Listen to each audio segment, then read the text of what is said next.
Hello my dear students, कैसे हैं आप लोग। तो चलिए, मैं डॉक्टर अविनाश कुमार फिर एक बार आप लोगों को fundamentals of right to information के बारे में कुछ बताऊंगा। तो आज का मेरा जो टॉपिक है वो ये है कि क्या 2005, ये तो सारे लोग जानते हैं कि 2005 में राइट टू इंफॉर्मेशन एक्ट जो प्रेजेंट लेजिस्लेशन है वो आया। तो 2000 सवाल ये है कि 2005 से पहले क्या सूचना मांगी जा सकती थी या दी जा सकती थी, या सूचना का अधिकार 2005 से पहले भी रिकॉग्नाइज था कि नहीं था। हालांकि मैं जब origin of right to information act एक अलग लेक्चर बनाऊंगा, उसमें इन डिटेल बताऊंगा। आज मैं शॉर्ट में आप लोगों को ये बताने जा रहा हूं कि 2005 से पहले सूचना दी जा सकती थी या नहीं दी जा सकती थी, और अगर सूचना दी जा सकती थी तो राइट टू इंफॉर्मेशन एक्ट 2005 में इनैक्ट करने की जरूरत क्यों पड़ी। सूचना का अधिकार अधिनियम 2005 अधिनियमित होने से पहले तक सूचना का प्रकटीकरण से ज़्यादा सूचना जो है छुपाने के उद्देश्य से कई प्रोविजंस जो है डिफरेंट लेजिस्लेशंस में इंडिया में एग्जिस्ट कर रहे थे, जिसमें मुख्य रूप से ऑफिशियल सेक्रेट एक्ट 1923 जो कॉलोनियल गवर्नमेंट के द्वारा हम लोगों पे अधिरोपित था, वो एग्जिस्ट कर रहा था। हालांकि ये जान के आप लोगों को आश्चर्य होगा कि अभी भी सूचना के अधिकार अधिनियम 2005 के इनैक्टमेंट के बाद भी ऑफिशियल सेक्रेट एक्ट 1923 अभी भी एग्जिस्ट कर रही है। हालांकि सूचना का अधिकार अधिनियम 2005 इस पे ओवर राइडिंग इफेक्ट रखता है ऑफिशियल सेक्रेट एक्ट पे। सो हम कह सकते हैं कि सूचना का प्रकटीकरण से ज़्यादा सूचना का अप्रकटीकरण से संबंधित प्रावधान हमारे यहाँ 2005 से पहले एग्जिस्ट कर रहे थे।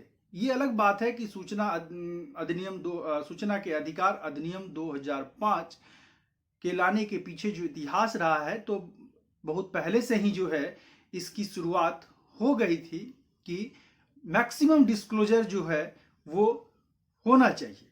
उसके पीछे जो सूचना का अधिकार अधिनियम 2005 के पीछे जो इसके मूल स्रोत हैं वो हमारा भारतीय संविधान। जैसा कि आप लोगों को पता होना चाहिए कि भारतीय संविधान की अनुच्छेद 19(1)(a) जो है वो freedom of speech and expression की गारंटी देता है। और बहुत सारे मामलों में माननीय उच्च न्यायालय एवं उच्चतम न्यायालयों ने कहा है कि freedom of speech and expression is meaningless in the absence of authentic information.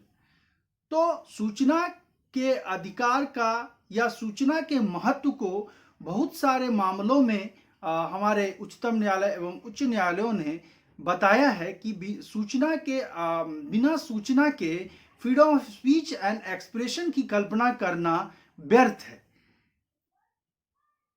One of the leading case जैसा कि state of UP Uttar Pradesh versus Raj Narayan का मामला हो, या Bennett Coleman and company versus union of India का मामला हो, इस दोनों ही केस में माननीय उच्च एवं उच्चतम न्यायालयों ने सूचना के अधिकार के महत्व को बहुत ही बेहतरीन तरीकों से बताया, और यह बताया कि सूचना के अधिकार की अनुपस्थिति में freedom of speech and expression यानी वाक स्वतंत्र एवं अभिव्यक्ति की स्वतंत्रता की जो आज़ादी है वो मीनिंगलेस होगी, वो बिना मतलब का कहा जा सकेगा।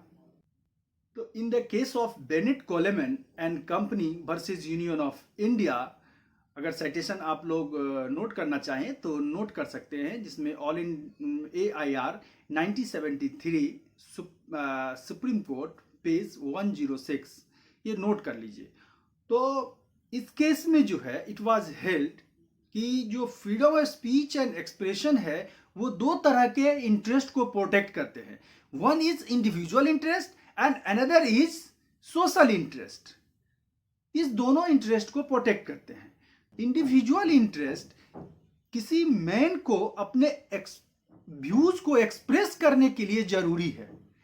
ठीक इसी तरह किसी भी ट्रूथनेस को चेक करने के लिए, किसी भी ट्रूथ को ट्रूथनेस तक पहुंचने के लिए, यानी सच्चाई तक पहुंचने के लिए जो है वो सोशल इंटरेस्ट का जो है प्रोटेक्शन वो उतना ही जरूरी है, ताकि जो है नेशन जो है वो सही तरीके से मूव हो सके और वाइजेस्ट वे में जो है वो रन कर सके। तो ये एक बेनेट कोलेमैन एंड कंपनी के केस में बहुत ही महत्वपूर्ण निर्णय जो है माननीय उच्चतम न्यायालय के द्वारा दिया गया।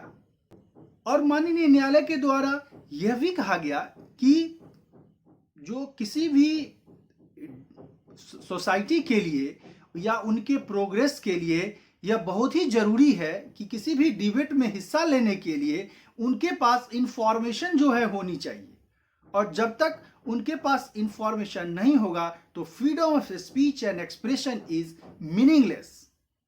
तो ये दो निर्णय जो है state of UP versus Rajnarayan and Bennett Coleman का जो निर्णय है that is leading judgment in the history of Right to Information Act 2005.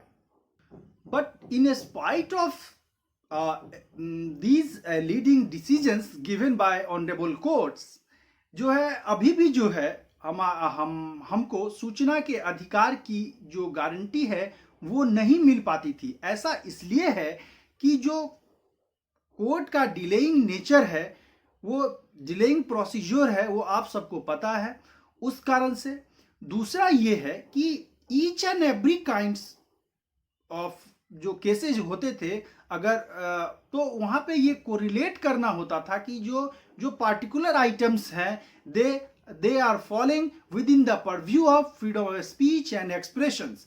तो freedom of speech and expression से उसको कोरिलेट करना होता था और ये बताना होता था कि in the absence of such kind of information, the guaranteed to the freedom of speech and expression will be meaningless. तो इसको कोरिलेट करने में बहुत ही ज़्यादा डिले हो जाता था और एक तरह से जो है losses of time and losses of money के साथ साथ जस्टिस भी डिले होता था। और आप लोग सारे लोगों को पता है कि जो जस्टिस है, justice delayed is justice denied. ये आप लोग सारे लोग being a student of law आप लोग सारे लोग जानते हैं। तो अब एक और जो एस्पेक्ट था कि मान लीजिए कि फंडामेंटल राइट में आर्टिकल 19(1) के ए के थ्रू जो है गारंटीड कर दिया गया indirectly freedom of right to information को under the umbrella of freedom of speech and expression. But अगर हम पब्लिक ऑफिस चले जाएं, कोई भी नागरिक आप चले जाएं पब्लिक ऑफिस और अगर ये कहें कि I am your honour, you are my servants, so please provide the certain details of your office, या कोई इंफॉर्मेशन की डिमांड करेंगे तो शायद आपको पागल ही समझेगा और आपको मार के भगा देगा या इंफॉर्मेशन नहीं देगा। तो यही चीजें आपके साथ होने वाली है। सो ये फील की गई कि there was ultimate need to a specific legislation with regard to right to information, और ये specific legislation finally बहुत ही historical phases के बाद, चाहे वो फ्रीडम इनएक्टमेंट हो, फ्रीडम इंफॉर्मेशन एक्ट 2002 हो या और भी जो मूवमेंट हो जो बाद में चर्चा करेंगे, उसके बाद फाइनली जो है right to information act 2005 was enacted. And जो हम इसमें जो है इसमें ओवरराइडिंग पावर इसमें दे दिया गया ऑफिशियल सेक्रेट एक्ट पे, कि अभी भी ऑफिशियल सेक्रेट एक्ट लागू है और अब लेकिन राइट टू इंफॉर्मेशन एक्ट को ऑफिशियल सेक्रेट एक्ट पे ओवरराइडिंग पावर, ओवरराइडिंग इम्पैक्ट है। तो आई होप कि आप लोग समझ गए होंगे कि 2005 से पहले सूचना किस तरह हम लोगों को दी जाती थी और सूचना के अधिकार अधिनियम 2005 को इनेक्ट करने की जरूरत क्यों पड़ गई, या सोर्स क्या रहा सूचना के अधिकार अधिनियम का। और आगे के लेक्चर्स में हम बताएंगे कि सूचना का अधिकार अधिनियम जो है वो फंडामेंटल राइट है या स्टैट्यूटरी राइट है या लीगल राइट है। तो नेचर ऑफ आरटीआई भी हम लोग चर्चा करेंगे और उसके बाद हिस्टोरिकल एस्पेक्ट पे जाएंगे कि सूचना का अधिकार अधिनियम हम लोगों के समक्ष आने में उसकी ऐतिहासिक जर्नी क्या रही, हिस्टोरिकल जर्नी क्या रही, इस पे हम लोग चर्चा करेंगे। तो आज के लिए इतना ही। हमको जो है सो विदा दीजिए। धन्यवाद।